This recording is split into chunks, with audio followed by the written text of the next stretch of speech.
«Eres completamente inútil», gritó Sandra frente a todos en esa mesa donde yo había servido cenas durante 40 años. Las palabras cortaron el aire como cuchillos, pero yo solo sonreí. Terminé de masticar mi último bocado de pollo y alcé mi teléfono. «Elías, prepara el desalojo», susurré mientras caminaba hacia la cocina. Al día siguiente, 43 llamadas perdidas parpadeaban en mi pantalla como luces de Navidad desesperadas. Pero déjame llevarte 3 meses atrás, cuando todo parecía una cena familiar normal. Era domingo, el día que siempre cocinaba, para Javier y Sandra, mi nuera que llevaba 5 años viviendo en mi casa sin saberlo. El aroma de romero y ajo flotaba desde la cocina mientras yo ponía la mesa con mis platos de porcelana azul, los mismos que heredé de mi madre.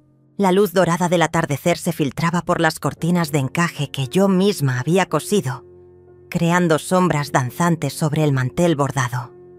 Sandra llegó con su vestido nuevo, esos tacones que siempre resonaban como martillazos contra mi piso de madera.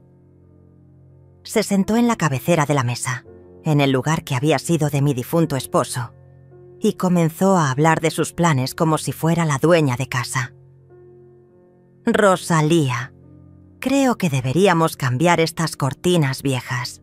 Dan un aspecto tan anticuado», dijo mientras sus ojos recorrían mi sala con desprecio barel y disimulado. Javier, mi hijo, asentía a todo lo que ella decía.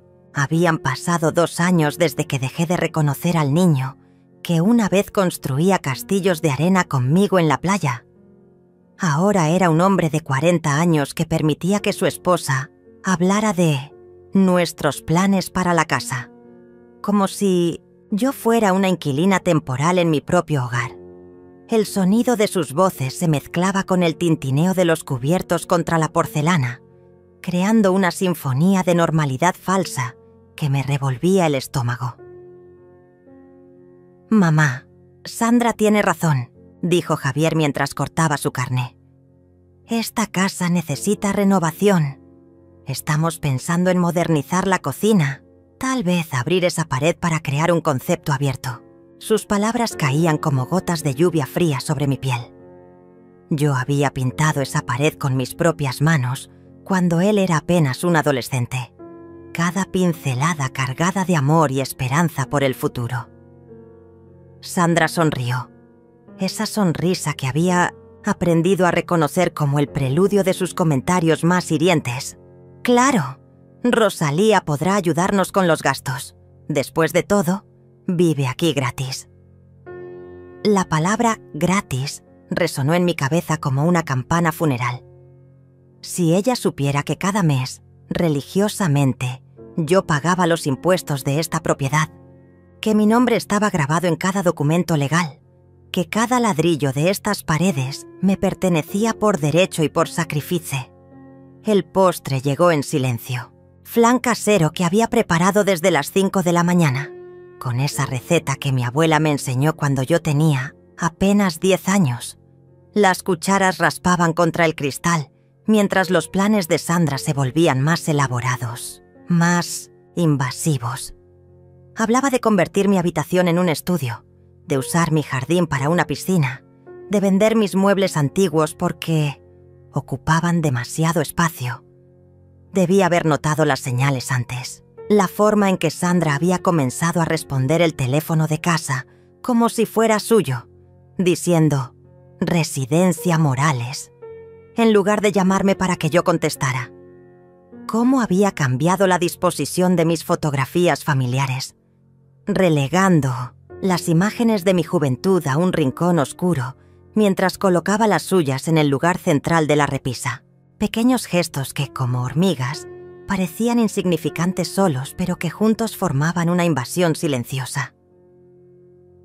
Esa noche, después de que se fueron a dormir, me quedé en la cocina lavando los platos. El agua tibia corría sobre mis manos mientras observaba por la ventana mi jardín de rosas, iluminado por la luna llena. Cada rosa había sido plantada por mí, cada paz trazado por mis pasos durante décadas de madrugadas solitarias. Esta casa no era solo mi hogar, era mi historia, mi refugio, mi legado. Y alguien estaba tratando de arrebatármela sin siquiera saber que le pertenecía a la mujer que llamaban inútil. Las semanas siguientes se convirtieron en una danza extraña, donde yo observaba mi propia casa transformarse sin mi permiso. Sandra había comenzado a invitar a sus amigas para mostrar la propiedad, como si fuera una agente inmobiliaria presumiendo su nueva adquisición. Las escuchaba desde la cocina, donde yo preparaba café y galletas que ellas consumían, mientras planificaban cambios que jamás habían consultado conmigo. «Esta sala tiene tanto potencial», decía Sandra, su voz llegando hasta mí como el zumbido molesto de una mosca.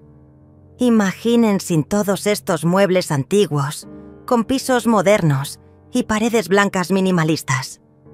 Sus amigas suspiraban de admiración mientras yo apretaba los puños alrededor de mi taza de té. Cada mueble que despreciaban tenía una historia. La mecedora donde amamanté a Javier, el escritorio donde él hacía sus tareas mientras yo le ayudaba con matemáticas, la vitrina donde guardaba los recuerdos de nuestros viajes familiares. Una tarde, mientras regaba mis geranios en el porche delantero, escuché a Sandra hablando por teléfono en el jardín. Su voz llevaba esa tonalidad conspiratoria que me puso en alerta inmediata. «No, mamá, ella no sabe nada sobre papeles legales. Vive en su mundo de novelas románticas y telenovelas. Javier maneja todo eso ahora». Mis manos se detuvieron sobre la regadera mientras las gotas de agua caían lentamente sobre las flores rojas. «Claro que es nuestra casa», continuó Sandra, caminando entre mis rosales sin cuidado alguno, pisoteando los pétalos caídos. «Llevamos años manteniéndola, pagando todo. Ella solo vive aquí porque somos buenas personas». La mentira salió de sus labios con tanta naturalidad que me pregunté cuántas veces había repetido esa historia. Mi corazón comenzó a latir más rápido mientras me daba cuenta de que Sandra no estaba simplemente siendo cruel. Estaba construyendo una narrativa, creando una versión de la realidad donde yo era la beneficiaria de su generosidad. Esa noche esperé hasta que las luces de su habitación se apagaran. Caminé descalza hasta mi estudio, ese pequeño cuarto que Sandra quería convertir en su espacio de trabajo, y abrí mi caja fuerte. Dentro estaban todos los documentos que había guardado celosamente durante décadas. La escritura original de la casa con mi nombre, los recibos de impuestos pagados religiosamente cada año, las facturas de todas las reparaciones y mejoras que había financiado con mi propio dinero. Cada papel era una prueba de que esta casa me pertenecía mucho antes de que Sandra existiera en nuestras vidas. El documento de compra databa de 1982, cuando Javier tenía apenas 8 años y su padre acababa de morir en ese accidente de tráfico que cambió nuestras vidas para siempre.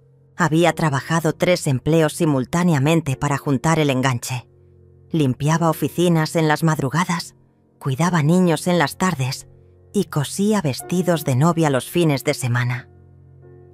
Mis dedos recordaban cada pinchazo de aguja, cada madrugada, levantándome a las 4 para llegar puntual a limpiar esos edificios corporativos, donde ejecutivos en trajes caros nunca notaron a la mujer que vaciaba sus papeleras. Los recibos de luz, agua, gas, todos estaban a mi nombre. Incluso después de que Javier se casara y se mudara aquí con Sandra, yo había seguido pagando cada factura desde mi cuenta bancaria. Nunca les pedí dinero porque quería que ahorraran para su futuro, para los nietos que esperaba conocer algún día. Qué irónica resultaba ahora mi generosidad, convertida en el arma que Sandra usaba para construir su ficción de propietaria benefactora. A la mañana siguiente, Sandra apareció en la cocina con una tablet en las manos y esa sonrisa que ya había aprendido a temer. «Rosalía, tengo noticias emocionantes», anunció mientras yo preparaba el desayuno. «Javier y yo hemos decidido renovar completamente la casa. Ya contacté a varios contratistas y decoradores. colocó la tablet sobre la mesa del desayuno, mostrándome imágenes de interiores modernos que parecían salidos de una revista de arquitectura fría y despersonalizada. «Mira qué hermoso se verá todo», continuó, deslizando su dedo sobre las imágenes. Cocina abierta, pisos de mármol, paredes de cristal. Por supuesto necesitaremos que contribuyas con los gastos. Después de todo, tú también vives aquí y te beneficiarás de las mejoras. La palabra contribuir sonó particularmente obscena viniendo de alguien que vivía sin pagar renta en una casa que ni siquiera era suya. Javier apareció en la cocina, ya vestido para el trabajo, y besó a Sandra en la mejilla mientras observaba las imágenes en la tablet. «Se ve increíble, amor. Mamá, estoy seguro de que entiendes lo importante que es mantener la propiedad actualizada». Su voz tenía esa tonalidad patronizing que había desarrollado en los últimos años, como si hablara con una niña pequeña que necesitaba explicaciones simples para conceptos complejos. «Claro», murmuré, sirviendo huevos revueltos en sus platos. «Entiendo perfectamente». Y era verdad. Entendía que mi hijo había olvidado quién había sacrificado todo para darle esta casa, quién había hipotecado su futuro para asegurar el suyo. Entendía que Sandra había logrado convencerlo de que yo era una carga, una anciana confundida que dependía de su caridad. Pero también entendía algo que ellos desconocían. Cada documento legal, cada recibo, cada prueba de propiedad estaba guardada en mi caja fuerte, esperando el momento perfecto para revelar la verdad. La revelación llegó una semana después de manera tan casual que casi me atraganto con mi café matutino. Sandra estaba hablando por teléfono con alguien en la sala, y su voz llegaba hasta la cocina con esa claridad que solo tienen las conversaciones, que no deberían ser escuchadas. «Sí, doctora Herrera. Necesito que venga a evaluar a mi suegra. Creemos que está desarrollando demencia senil».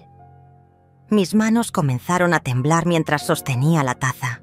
Desde el marco de la puerta, podía ver a Sandra caminando de un lado a otro, gesticulando con su mano libre como si estuviera dirigiendo una orquesta invisible. No, no es agresiva, pero se está volviendo muy olvidadiza. Ayer se quedó parada en el jardín durante 1 hora, solo mirando las flores, y habla sola constantemente. La mentira era tan elaborada, tan detallada, que me di cuenta de que había estado observándome, catalogando cada uno de mis gestos cotidianos para convertirlos en síntomas de una enfermedad que no tenía. Hablar con mis plantas mientras las regaba se había convertido en hablar sola. Mis momentos de contemplación en el jardín, esos instantes de paz donde procesaba la pérdida gradual de mi hijo, ahora eran evidencia de deterioro mental. «Exactamente, doctora. Por eso necesitamos que venga pronto. Javier y yo estamos muy preocupados por su seguridad y bienestar. Vivir con alguien en esas condiciones se está volviendo complicado». La palabra complicado salió de sus labios como veneno dulce. Pude escuchar el suspiro fingido, esa respiración profunda que acompañaba sus mejores actuaciones de mujer sacrificada. Cuando colgó el teléfono, me escabullí rápidamente hacia mi habitación, el corazón latiendo tan fuerte que temí que pudiera escucharlo desde la sala.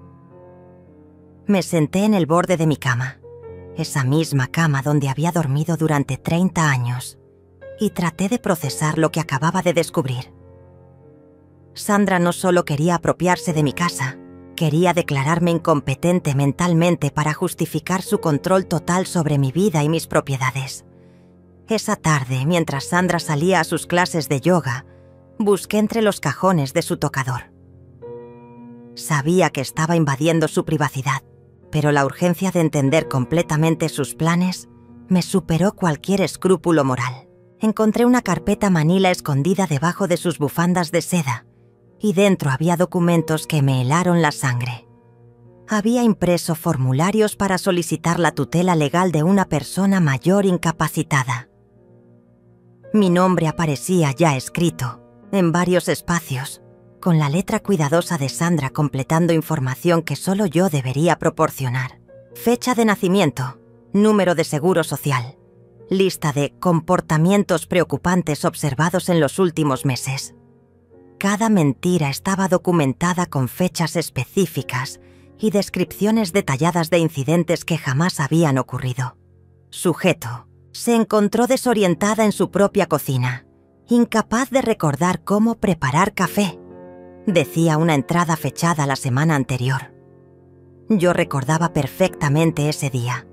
Había estado experimentando con una nueva receta de café que había visto en un programa de cocina, mezclando diferentes especias para crear un sabor único. Sandra había entrado a la cocina justo cuando yo estaba probando diferentes combinaciones y aparentemente había interpretado mi creatividad culinaria como confusión mental. Otra entrada describía cómo me había encontrado hablando de manera incoherente sobre personas que no existen. Ese día había estado contándole a Graciela, mi nieta de 16 años, historias sobre su bisabuela, mi madre, que había sido una mujer extraordinaria durante la época de la Revolución. Para Sandra, preservar la historia familiar se había convertido en delirio senil.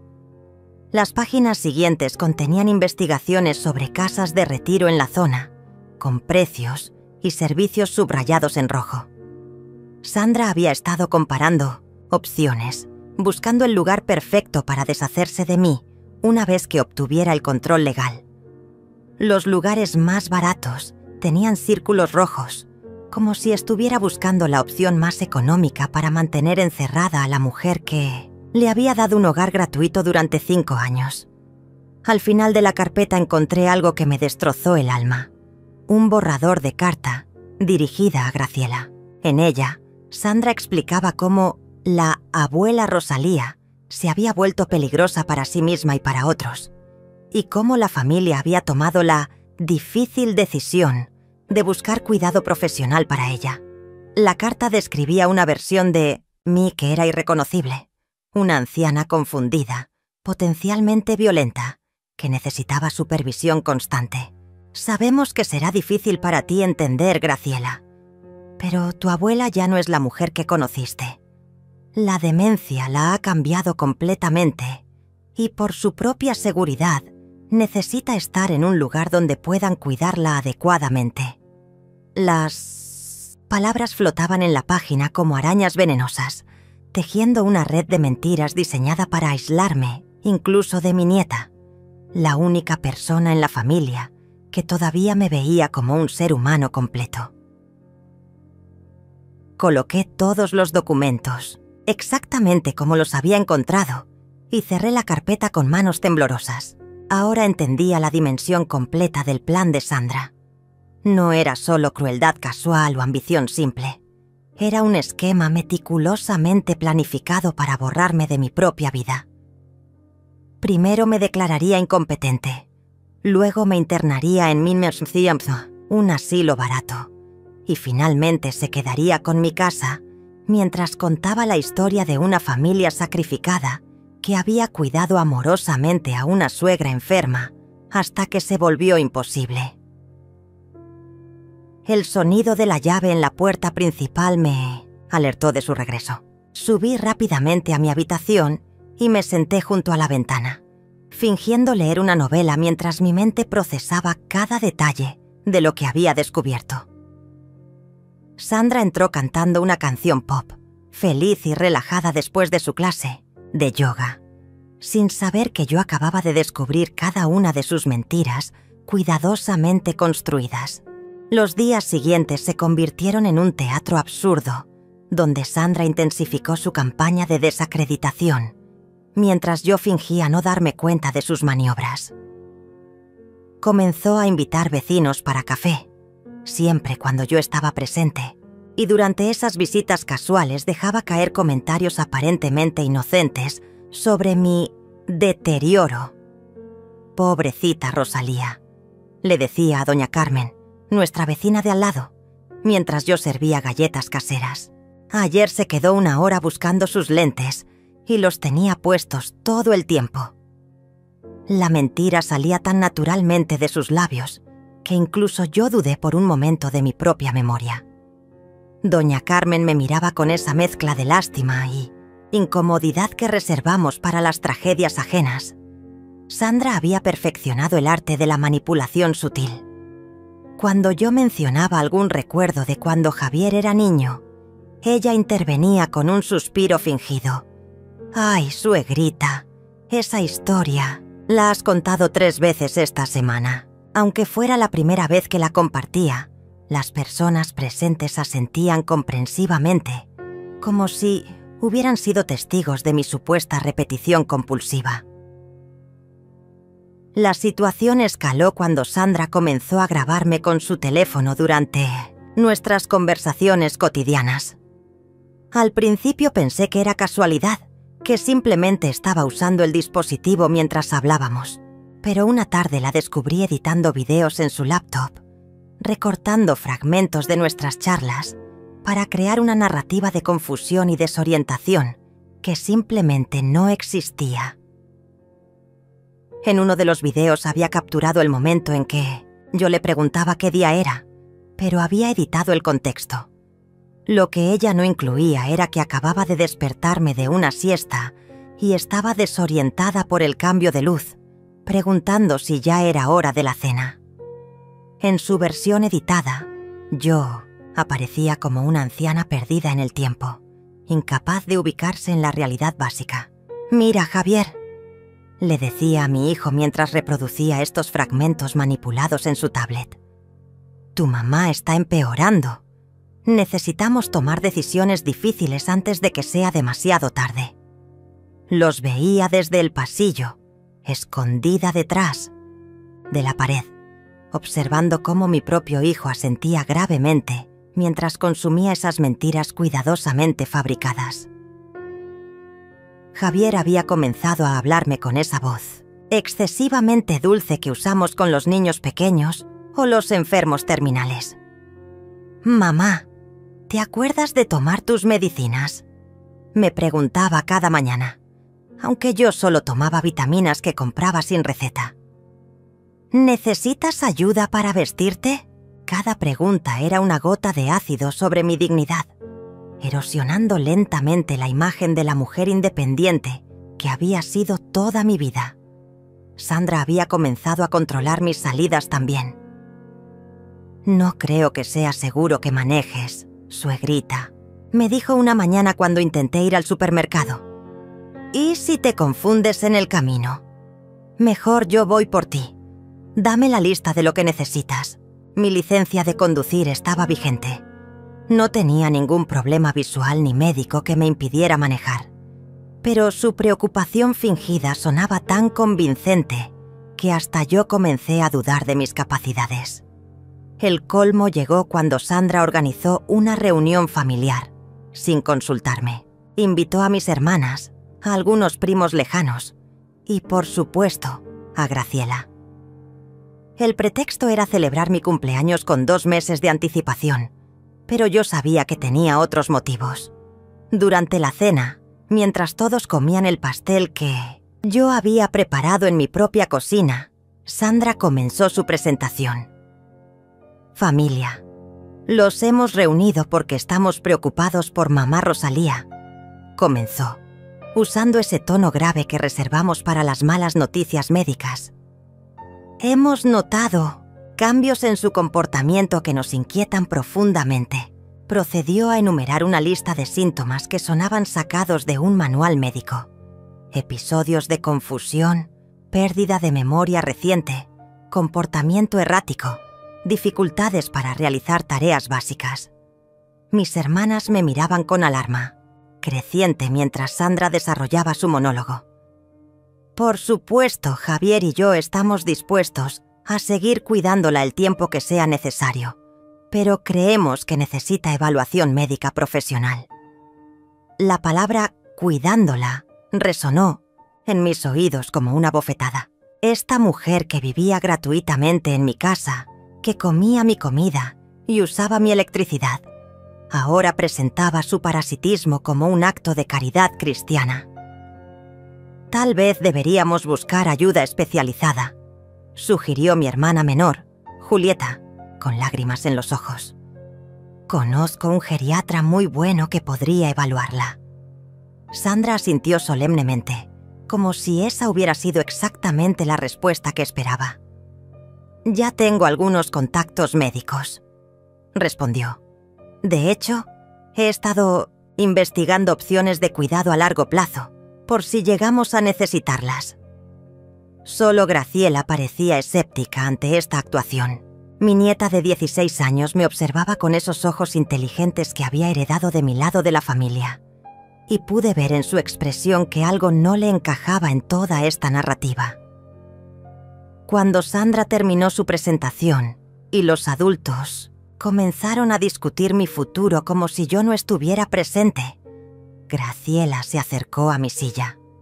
«Abuela», me susurró al oído, «¿tú te sientes confundida o enferma?» Su pregunta era directa, sin condescendencia, tratándome como el adulto que siempre había sido para ella. «Para nada, mi amor», le respondí en el mismo tono bajo. «Me siento perfectamente lúcida y capaz». Vi cómo sus ojos se entornaron ligeramente, esa expresión que ponía cuando algo no le cuadraba en sus clases de matemáticas. Esa noche, después de que todos se fueran y Sandra se acostara satisfecha con el éxito de su performance, me quedé despierta en mi cama procesando lo que había ocurrido. Sandra había logrado convencer a mi propia familia de que yo estaba perdiendo la cordura, usando mi bondad y generosidad como evidencia de mi deterioro mental. Cada acto de amor que había realizado durante décadas se convertía ahora en síntoma de enfermedad en la narrativa que ella había construido meticulosamente. La mañana después de la reunión familiar desperté con una claridad que no había sentido en meses. Mientras preparaba mi café en la cocina silenciosa, tomé una decisión que cambiaría todo. Ya no sería la víctima pasiva de este teatro cruel. Era hora de convertirme en la directora de mi propia obra. Mi primer movimiento fue discreto, pero estratégico. Llamé a Elías Mendoza, mi abogado de confianza desde hacía 20 años. El mismo hombre que había manejado la compra de esta casa y todos mis asuntos legales importantes. «Elías, necesito verte urgentemente, pero de manera absolutamente confidencial», le dije mientras Sandra se duchaba en el piso superior. «Por supuesto, Rosalía. ¿Está todo bien?» Su voz llevaba esa preocupación genuina que solo tienen los amigos verdaderos. «Digamos que necesito proteger mis intereses», respondí, eligiendo mis palabras cuidadosamente. «Y necesito que nadie sepa de esta consulta». Elías conocía mi personalidad lo suficiente para entender que si yo pedía discreción absoluta, había razones serias detrás. Acordamos encontrarnos esa misma tarde en su oficina, mientras Sandra estaba en su clase de pilates. Conduje mi auto hasta el centro de la ciudad, disfrutando de cada kilómetro de libertad que Sandra creía que ya no podía manejar. El edificio de oficinas me recibió con su familiar olor a café y documentos legales, un aroma que siempre me había transmitido seguridad y orden. «Rosalía, te ves exactamente igual que siempre», fue lo primero que dijo Elías cuando entré a su oficina. Sus palabras fueron como bálsamo sobre las heridas que las mentiras de Sandra habían abierto en mi autoestima. «Cuéntame qué está pasando». Durante la siguiente hora, le relaté cada detalle del plan de Sandra, desde los documentos de tutela hasta los videos manipulados y la evaluación médica falsa que había programado. Elías tomaba notas con su precisión habitual, pero pude ver la indignación creciendo en sus ojos mientras yo describía cada una de las maniobras de Sandra. «Esto es abuso de ancianos», dijo finalmente, quitándose los lentes para limpiarlos con más fuerza de la necesaria. «Y también es un intento de fraude patrimonial. Tenemos suficiente evidencia para tomar medidas legales inmediatas». «No quiero un escándalo público, Elías», le expliqué. «Quiero algo más efectivo. Quiero que desaparezcan de mi vida sin drama, sin confrontaciones mediáticas, sin destruir completamente a mi hijo. Elías sonrió. Esa sonrisa que reservaba para los casos que realmente disfrutaba resolver. Entiendo perfectamente. Una salida elegante pero definitiva. Durante las siguientes 2 horas, diseñamos un plan que era legal, ético y absolutamente devastador en su simplicidad. Primero, Elías prepararía una orden de desalojo formal, basada en mi derecho legal como propietaria única de la vivienda. Segundo, cambiaríamos todas las cerraduras y códigos de seguridad. Tercero, instalaríamos un sistema de cámaras de seguridad para documentar cualquier intento de acoso o intimidación posterior. ¿Y si Sandra intenta proceder con la evaluación médica?, pregunté. Elías había pensado en eso también. Ya contacté al doctor Ramírez, tu médico familiar. Está dispuesto a hacer una evaluación cognitiva completa para demostrar tu competencia mental. También tengo contactos en el hospital, donde Sandra programó su evaluación falsa. Podemos bloquear cualquier intento de manipulación médica. Regresé a casa sintiéndome como una mujer diferente. Cada paso tenía propósito. Cada sonrisa que le dirigía a Sandra llevaba el peso de mi conocimiento secreto. Ella me saludó con esa condescendencia fingida que había perfeccionado. ¿Cómo estuvo tu día, suegrita? ¿No te perdiste manejando? Fue perfecto, respondí con honestidad absoluta. Exactamente lo que necesitaba. Esa noche comencé mi propio trabajo de documentación. Mientras Sandra dormía, grabé videos de mí misma realizando tareas complejas, resolviendo crucigramas avanzados, recitando poemas completos de memoria, explicando recetas detalladas sin consultar ningún libro. También grabé mi rutina nocturna de revisar las finanzas familiares, balanceando mi chequera y planificando inversiones. Cada video era una bofetada silenciosa a las mentiras de Sandra. Instalé una aplicación en mi teléfono que grababa automáticamente todas las conversaciones en la casa. No era para usarlas legalmente, sino para tener registro exacto de cada manipulación, cada mentira, cada comentario cruel que Sandra hacía creyendo que yo era demasiado senil para recordarlo o documentarlo. La tecnología que ella usaba para destruirme ahora trabajaba en mi favor. Al día siguiente, Sandra anunció triunfalmente que había confirmado mi cita con la doctora Herrera para la siguiente semana. Es una especialista muy reconocida en demencia senil, me explicó con esa voz melosa que usaba cuando quería sonar especialmente caring. Javier y yo estaremos contigo durante toda la evaluación para apoyarte. La idea de que necesitaba su apoyo para una evaluación médica era tan patronizing que tuve que contener la risa. ¡Qué considerados!, respondí, sirviéndote en las tazas de porcelana que mi madre me había heredado. Estoy segura de que será muy reveladora. Sandra interpretó mi calma como resignación, cuando en realidad era la serenidad de una mujer que finalmente tenía todas las cartas en su favor. Esa tarde, mientras Sandra estaba en el teléfono coordinando detalles de mi supuesta incapacidad con sus amigas, recibí una llamada de Graciela. Abuela, ¿podemos hablar en privado? Hay algo que no me está gustando de todo esto. Mi nieta tenía esa intuición natural que las mujeres de nuestra familia habían heredado durante generaciones. Esa capacidad de detectar mentiras incluso cuando están perfectamente maquilladas. Por supuesto, mi amor. ¿Qué te preocupa? Anoche escuché a Sandra hablando con mi papá sobre internarte en un asilo, me confesó con voz temblorosa. Decía que ya había visitado algunos lugares y que tenía todo preparado para después de la evaluación médica. Pero, abuela, tú no actúas como alguien enfermo. Estás igual que siempre. Graciela había sido mi aliada involuntaria, la testigo inocente que podía confirmar mi lucidez mental. Graciela, quiero que sepas algo muy importante, le dije. eligiendo mis palabras cuidadosamente. No importa lo que pase en los próximos días. Recuerda que tu abuela está perfectamente cuerda y que te ama más que a la vida misma. No podía decirle más sin involucrarla en el plan, pero necesitaba que supiera que todo lo que estaba por ocurrir tenía un propósito.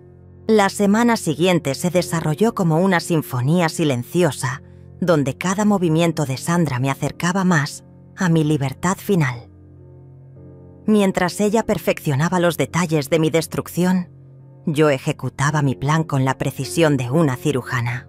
Elías había comenzado a mover las piezas legales. Los documentos de desalojo estaban listos, las cerraduras nuevas ordenadas y el sistema de seguridad programado para instalarse el día después de la confrontación.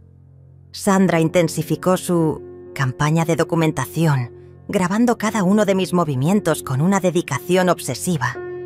No sabía que yo también la estaba grabando a ella, capturando cada mentira, cada manipulación, cada comentario cruel que hacía cuando creía que yo no podía escucharla. Sus conversaciones telefónicas se habían vuelto más frecuentes y más explícitas sobre sus planes para mi futuro. Sí, mamá, el lugar que visité ayer está perfecto. La escuché decir mientras fingía leer en la sala contigua. Es económico, limpio, y lo mejor es que está a 2 horas de aquí. Podremos visitarla de vez en cuando, pero no será una molestia constante. La frialdad en su voz mientras describía mi destino como una molestia que debía ser eliminada me confirmó que había tomado la decisión correcta. El día de la evaluación médica falsa llegó con una lluvia ligera que parecía presagiar el fin de una era. Sandra se había vestido especialmente para la ocasión, como si fuera a una audición importante. Llevaba un vestido negro conservador y había adoptado esa expresión de sufrimiento noble que las mujeres usan cuando quieren parecer víctimas, heroicas de circunstancias difíciles. «Suegrita, ¿estás lista para ir con la doctora?», me preguntó con esa voz excesivamente dulce que había perfeccionado. «Recuerda que solo queremos lo mejor para ti». Javier esperaba en la sala, vestido con traje como si fuéramos a un funeral. En cierto modo, lo éramos. Era el funeral de la ilusión de que yo era una anciana indefensa que necesitaba ser salvada de sí misma. Durante el viaje al consultorio, Sandra repasó conmigo las preguntas difíciles que la doctora podría hacerme. «Si te pregunta qué día es, tómate tu tiempo para recordar.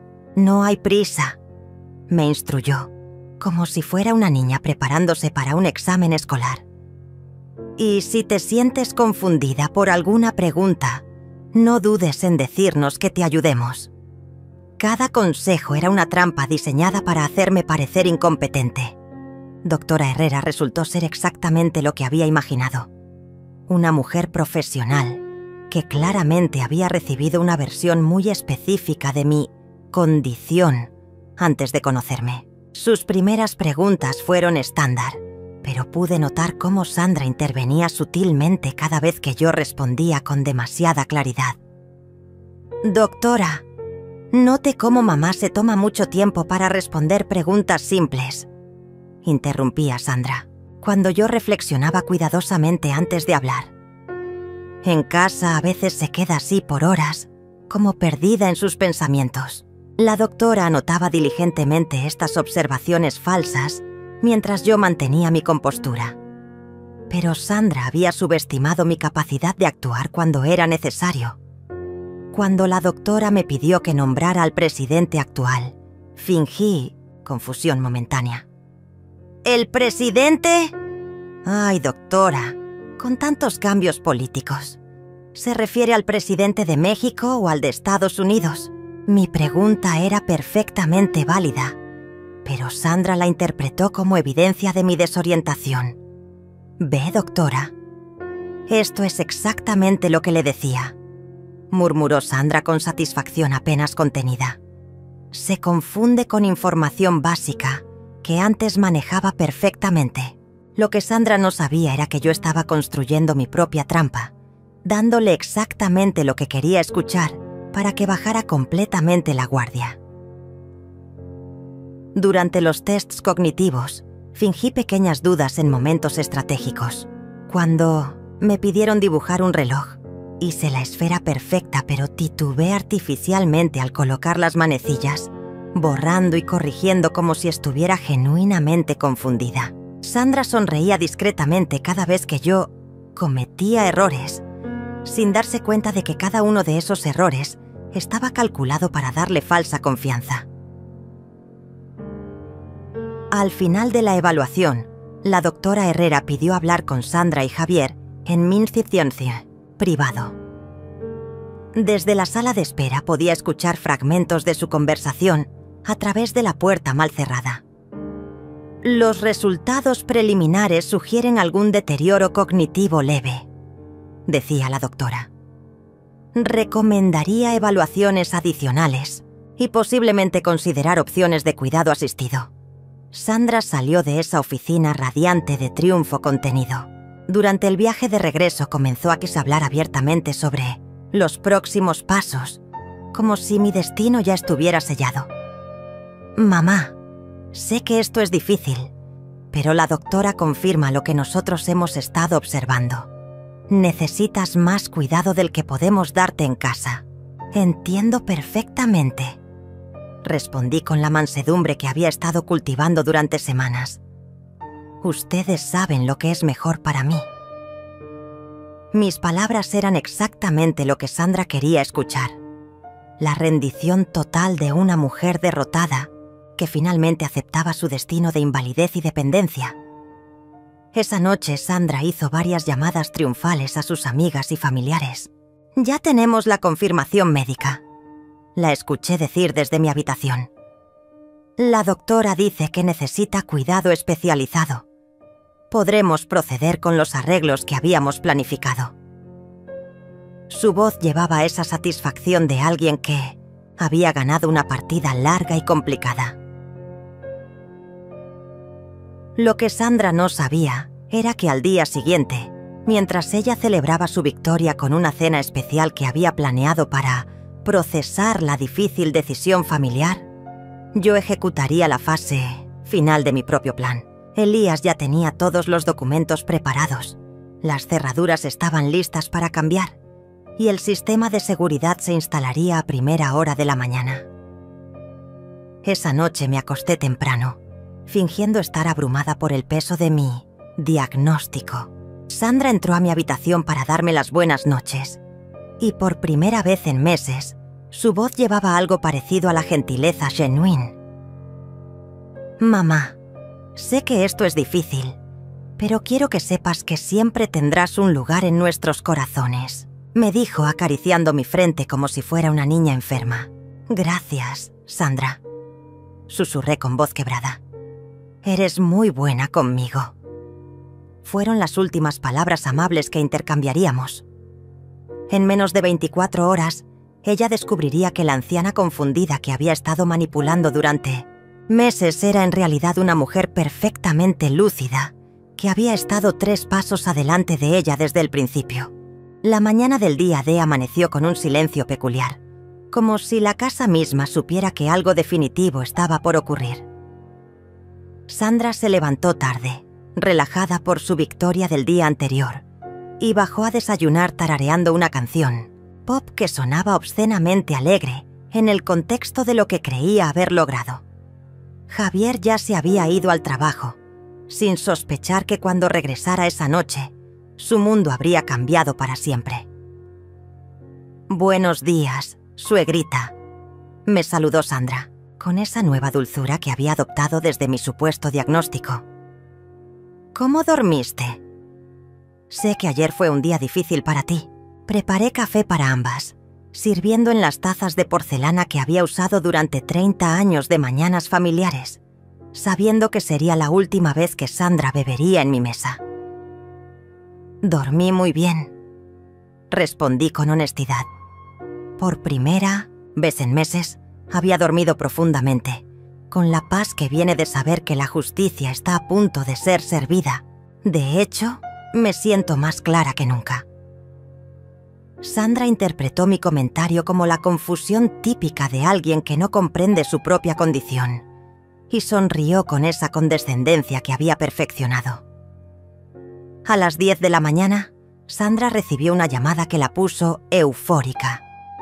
Era de Villa Esperanza. Me anunció después de colgar. Tienen una habitación disponible para ti. Podríamos hacer la transición la próxima semana. Su voz temblaba de emoción contenida mientras describía las maravillosas instalaciones del asilo que había elegido para mí. Lo que no mencionaba era que Villa Esperanza era el más barato de todos los lugares que había investigado. «¡Qué eficientes!», murmuré, removiendo mi café lentamente. «¿Ya contactaste a Elías para los papeles legales?». La pregunta era una pequeña trampa que Sandra mordió inmediatamente. «Oh, no te preocupes por eso, suegrita. Javier y yo nos encargaremos de todos los aspectos legales.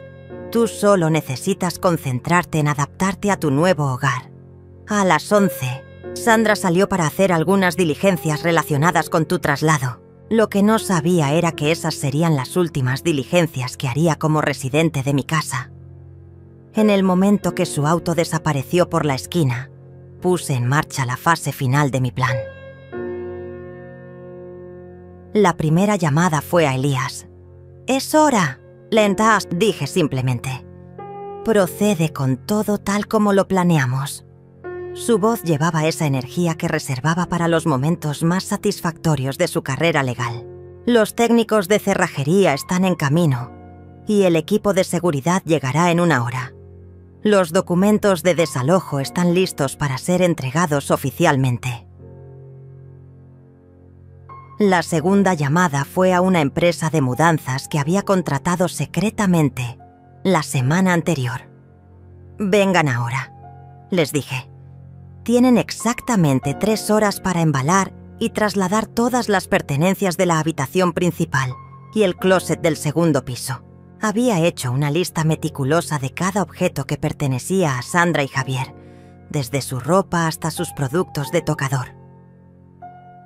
Mientras los trabajadores transformaban mi casa, yo permanecí sentada en mi mecedora del porche, observando cómo cada vestigio de la presencia de Sandra era sistemáticamente removido de mi hogar. Sus vestidos caros, sus zapatos de diseñador, sus cremas antiedad, todo fue empacado con eficiencia profesional y cargado en un camión que los llevaría a un depósito de almacenamiento que había rentado a su nombre. A las 2 de la tarde los cerrajeros terminaron su trabajo. Cada cerradura había sido cambiada, cada código de acceso reprogramado. La casa que Sandra creía controlar ahora le era completamente inaccesible. El técnico de seguridad instaló cámaras discretas en puntos estratégicos, todas conectadas a mi teléfono para que pudiera monitorear cualquier intento de intimidación posterior. Elías llegó a las 3 con los documentos oficiales. «Todo está en orden, Rosalía», me informó mientras revisábamos cada papel. «El desalojo es legal y definitivo. Tienen 24 horas para recoger cualquier pertenencia que hayamos pasado por alto, pero solo con supervisión policial y en horarios específicos». Me entregó copias de todo, incluyendo las órdenes de restricción que había solicitado en caso de que Sandra intentara acosarme después de la expulsión. A las 4, instalé una cámara de seguridad adicional, apuntando directamente a la entrada principal. Quería capturar el momento exacto en que Sandra descubriera que ya no podía entrar a la casa que había considerado suya. También preparé un sobre manila con copias de todos los documentos legales, incluyendo las grabaciones de sus mentiras y los videos manipulados que había creado para incriminarme. A las 5, Graciela llegó para su visita semanal, sin saber que estaba a punto de presenciar el acto final de esta obra. «Abuela, ¿por qué hay un camión de mudanzas en la entrada?», me preguntó con curiosidad genuina. «Mi querida nieta», le respondí, «estás a punto de ver cómo se hace justicia en silencio». Le expliqué todo mientras preparábamos té juntas. el plan de Sandra para internarme, las mentiras que había construido, la evaluación médica manipulada y mi contraataque legal. Graciela escuchaba con los ojos cada vez más abiertos, alternando entre la indignación y la admiración. «Abuela, eres increíble», susurró cuando terminé mi relato. «¿Puedo quedarme a ver qué pasa cuando lleguen?» Las 6:30. El auto de Sandra apareció en la entrada. Desde la ventana de la sala, observamos cómo intentaba abrir la puerta principal con su llave. Cuando la cerradura no respondió, probó con la entrada lateral, luego con la puerta trasera. Finalmente, frustrada y confundida, comenzó a tocar el timbre insistentemente. Caminé lentamente hacia la puerta, con Graciela siguiéndome a una distancia prudente. «Sandra», dije a través de la puerta cerrada, «me temo que ya no vives aquí». Su voz al otro lado era una mezcla de confusión y creciente alarma. «¿Rosalía? ¿Qué está pasando? ¿Por qué no puedo entrar?» «Porque esta es mi casa», respondí, con una calma que había estado cultivando durante meses. «Siempre ha sido mi casa, y he decidido que ya no eres bienvenida en ella». El silencio que siguió fue tan profundo que pude escuchar el latido de mi propio corazón. Luego comenzaron los gritos. Los gritos de Sandra escalaron desde la confusión hasta la histeria total en cuestión de minutos. «Rosalía, abre esta puerta inmediatamente», rugía mientras golpeaba la madera con los puños. «Estás enferma. No puedes tomar estas decisiones. Necesitas ayuda médica». Su voz se quebró cuando se dio cuenta de que yo no iba a ceder a sus demandas como había hecho durante tantos meses. «Sandra», le dije a través de la puerta, manteniendo mi tono sereno y controlado, «encontrarás todas tus pertenencias en el depósito ubicado en la avenida Reforma 847. La llave está debajo del tapete del porche trasero, junto con los documentos legales que explican tu situación actual». Graciela me observaba con admiración creciente mientras yo ejecutaba cada paso de mi plan con precisión quirúrgica. «¡Esto es ilegal!», gritó Sandra, ahora claramente desesperada. «Eres una anciana senil, no puedes expulsarme de mi casa». Su frase reveló finalmente la verdad que había estado escondiendo durante años. Sandra realmente creía que la casa era suya. En su mente manipuladora, había construido una realidad donde su parasitismo se había convertido en propiedad legítima. El teléfono de Sandra comenzó a sonar mientras continuaba golpeando la puerta. Pude escuchar fragmentos de su conversación histérica con Javier. «Tu madre se volvió loca. Me echó de la casa. Cambió las cerraduras. Tienes que venir inmediatamente». Su voz era tan aguda que hasta los vecinos comenzaron a asomarse por sus ventanas, curiosos ante el espectáculo que se desarrollaba en mi jardín delantero. «Abuela», me susurró Graciela, «esto es mejor que cualquier telenovela». Su comentario me hizo sonreír por primera vez en meses, con genuina alegría. Mi nieta tenía razón. Había algo profundamente satisfactorio en ver cómo Sandra experimentaba la impotencia que yo había sentido durante tanto tiempo. A las 7:30, Javier llegó corriendo desde su trabajo, todavía vestido con su traje de oficina, pero con el cabello revuelto por la urgencia. «¡Mamá!», gritó mientras corría hacia la puerta. «¡Abre inmediatamente! ¿Qué le hiciste a Sandra?».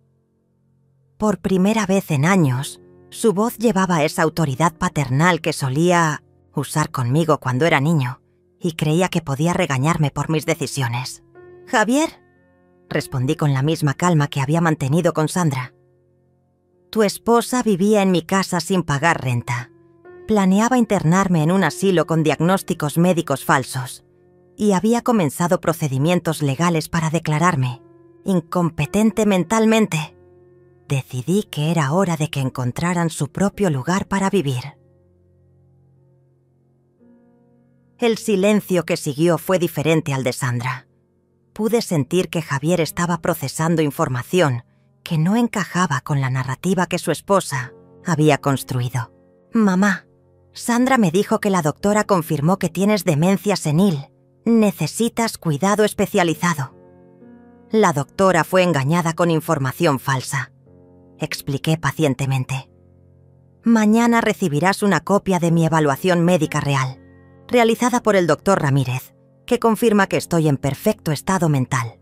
También recibirás copias de todos los documentos que Sandra preparó sin mi conocimiento, incluyendo los formularios de tutela y los videos editados que creó para hacerme parecer incompetente». Pude escuchar a Sandra susurrándole urgentemente a Javier, probablemente tratando de mantener control sobre la situación que se le escapaba de las manos.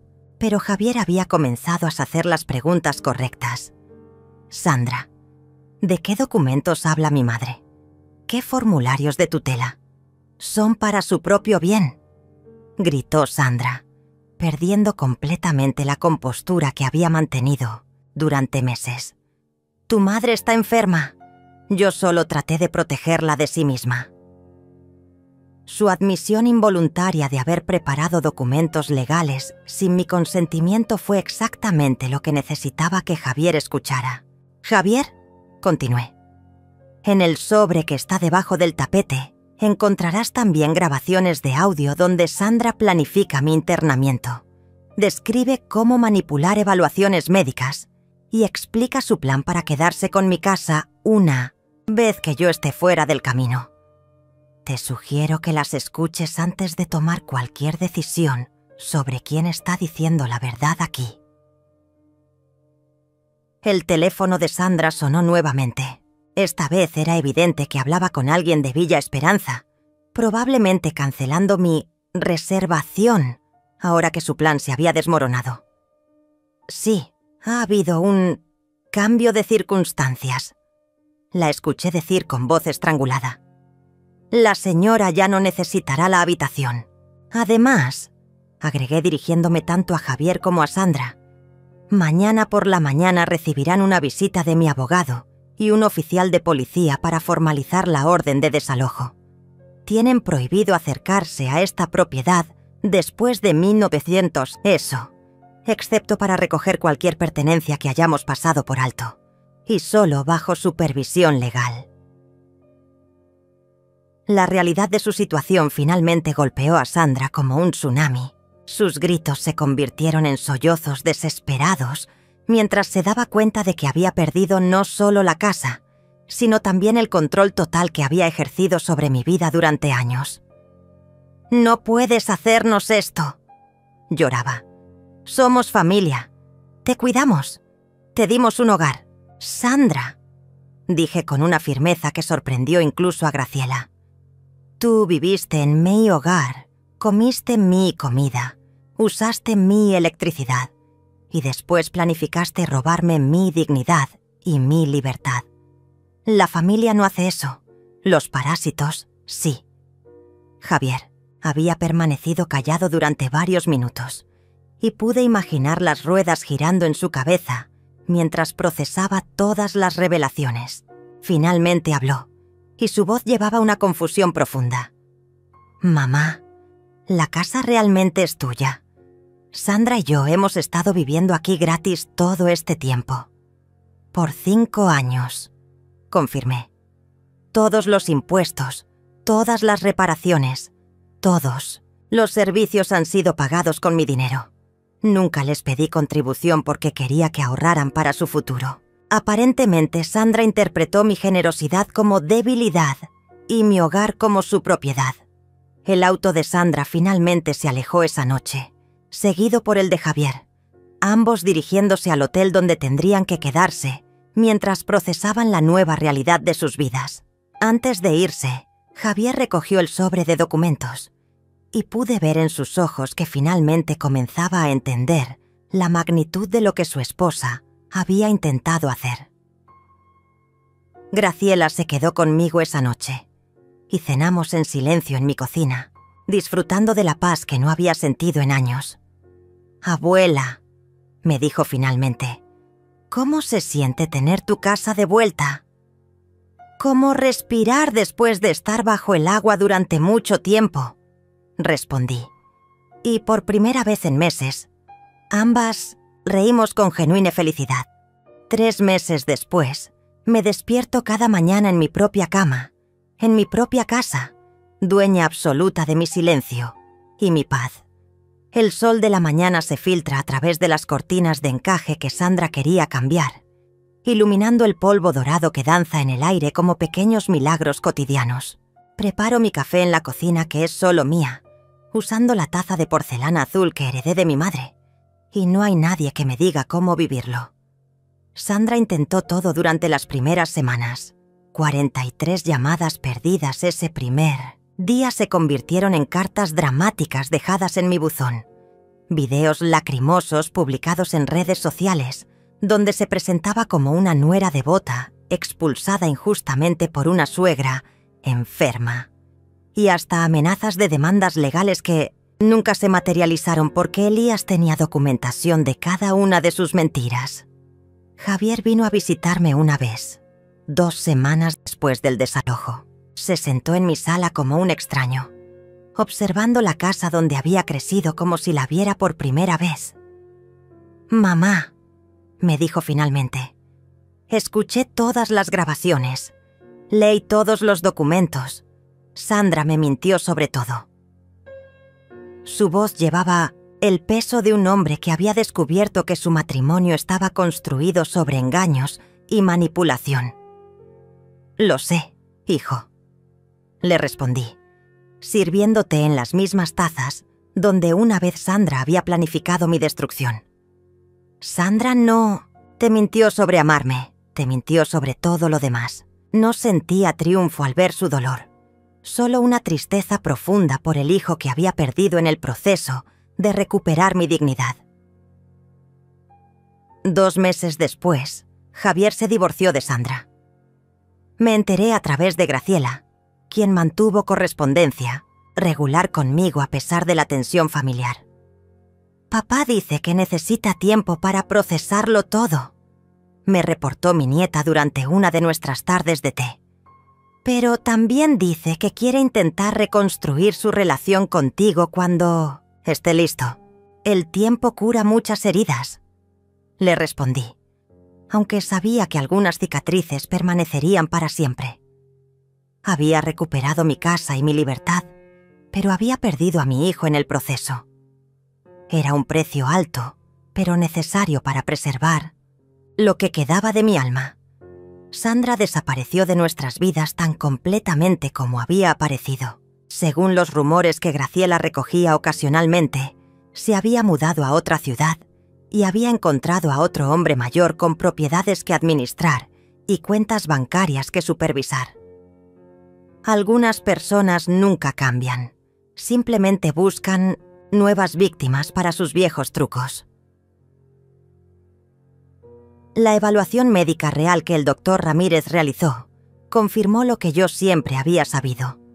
Mi mente estaba perfectamente lúcida, mi memoria intacta y mi capacidad de juicio funcionaba mejor que nunca. El informe médico se convirtió en el documento final que cerró cualquier posibilidad de que Sandra intentara revivir sus planes de tutela o internamiento. Las tardes se han vuelto sagradas en mi nueva vida. Riego mis geranios sin que nadie me diga que hablo demasiado con las plantas. Leo mis novelas en la mecedora del porche sin que nadie sugiera que estoy perdiendo contacto con la realidad. Cocino exactamente lo que quiero comer, cuando quiero comerlo, para quien yo decida invitar. A mi mesa, Graciela viene todos los viernes después de la escuela. Hacemos galletas juntas, contamos historias de la familia y planificamos su futuro universitario. Es en esos momentos cuando me doy cuenta de que no perdí una familia. Rescaté las partes que realmente importaban. Mi nieta me ve como siempre, me vio. Una mujer completa, capaz, inteligente, con historias que vale la pena escuchar y amor que vale la pena recibir. Anoche, mientras organizaba mis papeles en el escritorio que Sandra quería vender, encontré una fotografía vieja de Javier, cuando tenía 8 años. Estábamos construyendo un castillo de arena en la playa, ambos sonriendo bajo el sol dorado de un verano que parecía eterno. Guardé la fotografía en el primer cajón, donde puedo verla cada vez que abro el escritorio, recordándome que el amor verdadero persiste incluso cuando las personas se pierden por un tiempo. Esta mañana, mientras bebía mi café y observaba amanecer sobre mi jardín de rosas, recibí un mensaje de texto de un número desconocido. «Mamá, soy Javier. ¿Podríamos almorzar juntos la próxima semana? Hay muchas cosas de las que necesitamos hablar». No respondí inmediatamente. Dejé que las palabras flotaran en mi teléfono mientras terminaba mi café lentamente, saboreando tanto el líquido como la posibilidad de recuperar a mi hijo. Finalmente escribí: «Por supuesto, ven el domingo a las 2. Haré tu postre favorito». Algunas cicatrices sanan con tiempo y paciencia. Otras se convierten en recordatorios de nuestra fuerza para sobrevivir. Y algunas, las más importantes, desaparecen completamente cuando el amor encuentra su camino de regreso a casa. Esta casa que es mía, que siempre fue mía, que seguirá siendo mía hasta el día que yo decida lo contrario. Se llena nuevamente de risas cada viernes cuando Graciela viene a visitarme. Y tal vez pronto, también los domingos, cuando mi hijo regrese a conocer a la mujer que nunca dejó de ser su madre, incluso cuando él olvidó cómo encontrarla. Sandra me llamó inútil esa noche en el comedor. Pero aquí estoy, en mi cocina, en mi casa, libre y en paz, preparando café para una nueva mañana que me pertenece completamente. Resulta que la mujer inútil era la única que sabía exactamente cuál era su valor. Y nunca, nunca más permitiré que alguien me haga olvidarlo.